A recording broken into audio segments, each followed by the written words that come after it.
Welcome to rSlash Entitled Parents, where an entitled mother argues that 14-year-old girls deserve to be sexually assaulted.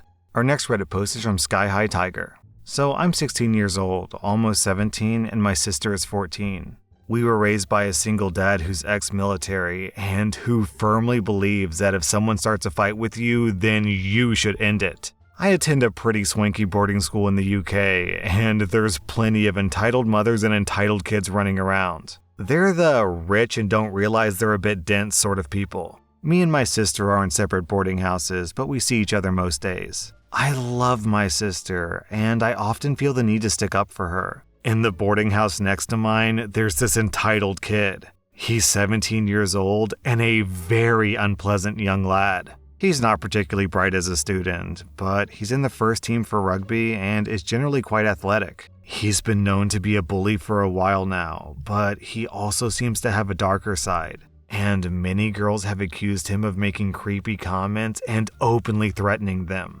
Around the start of October, our drama class began to do casting for a high school musical. My sister is absolutely obsessed with it for some reason. So, me being a good brother and one of the favorite drama students, I managed to get my sister a role as a backup dancer, and she was really happy. The entitled kid also decided that he wanted a foray into drama, and he was also cast as a backup dancer since his acting and singing were questionable at best. This means that he was working closely with my sister and the other dancers most of the time. No problem, right?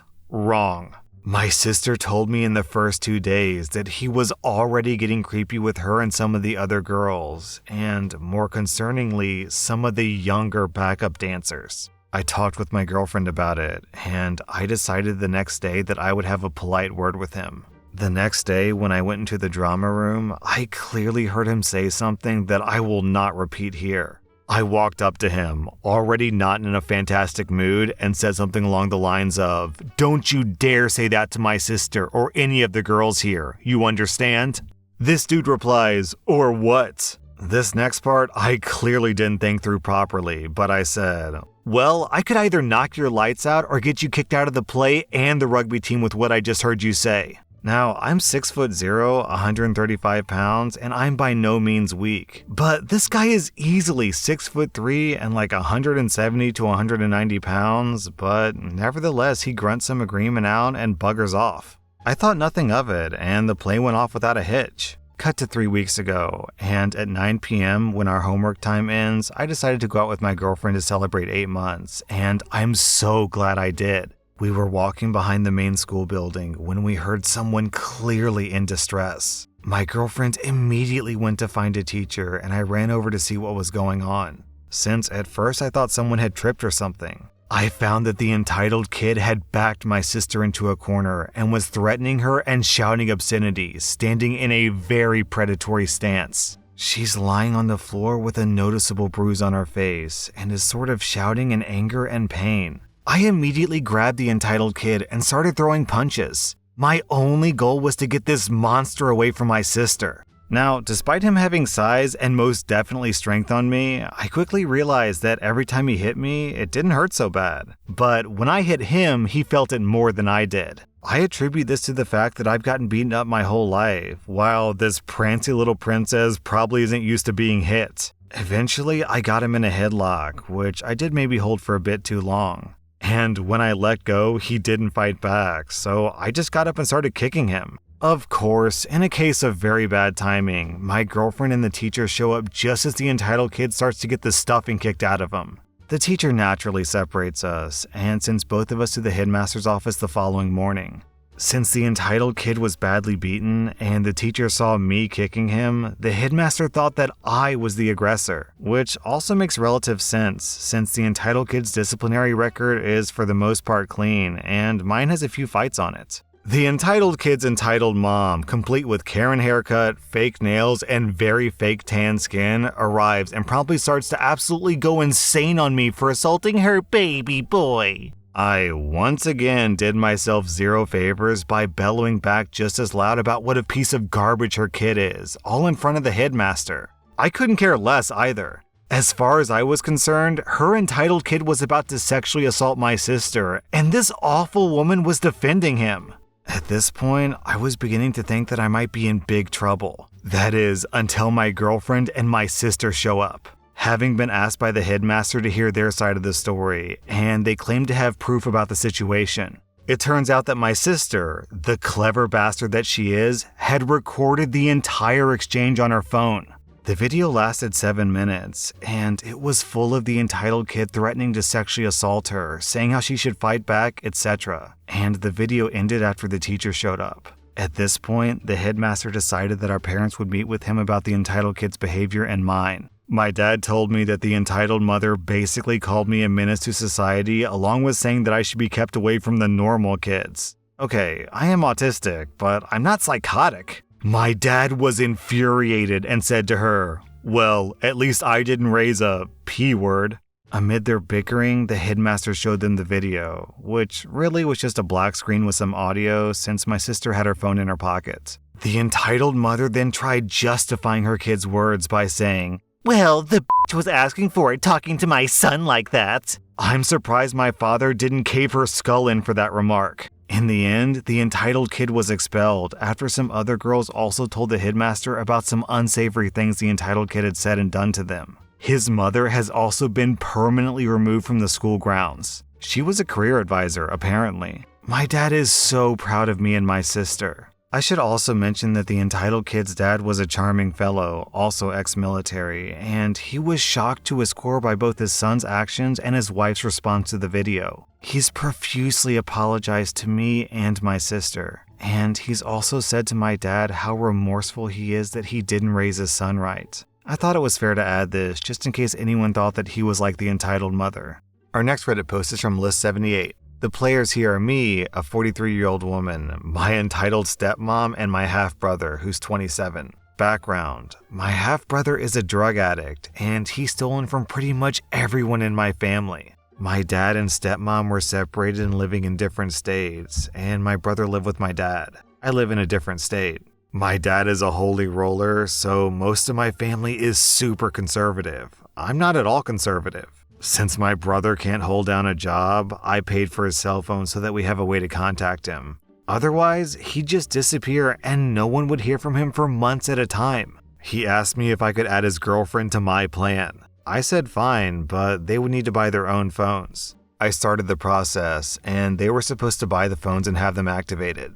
I got a call from my brother saying they can't activate the phone. I tell him to have the store call me, and he said they can't. I called my provider, and they said that he shouldn't have a problem activating. I call my brother back and tell him all that. This goes on for 2 full days. He keeps trying to get me to add him as an authorized user. He must have called me dozens of times. I finally got sick of the calls and called my phone company and said add him as an authorized user only to activate the phone and then to immediately remove him. I specifically said that he is not allowed to make any purchases. She assured me that this would be done. A few weeks later, I look at my phone bill. They charge 2 brand new iPhones, extra chargers, charging pads, cases, and screen protectors on my bill. I called the phone company, and they said that he was added as an authorized user, so there's nothing they can do.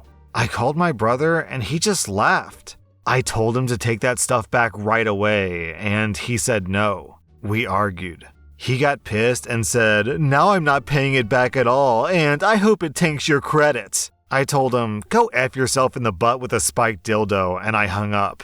5 minutes later, my stepmom called me up and said I had to apologize to my brother for what I said. I laughed and said I'll apologize when he takes the phone back. She said he's not going to and that he deserves it because of what I said. That I'm a horrible sister, blah blah blah. She called me every name in the book. I told her I'd be pressing charges for fraud, and she can go screw herself in the butt with a spiked dildo too. I called my phone company and raised hell. Luckily, they took notes, and someone saw the part about no purchases and they reversed the charges for that. They immediately disconnected the lines and flagged the phones as stolen so they can't be used. My dad approached me about what I said, but surprisingly, he wasn't mad. He said he didn't approve of the language, but he did approve of the message. Our next Reddit post is from Kissing Moondusk. I'm a 30-year-old woman who lost her husband to cancer last year. We'd always wanted kids, so we had some of his sperm frozen for a later date.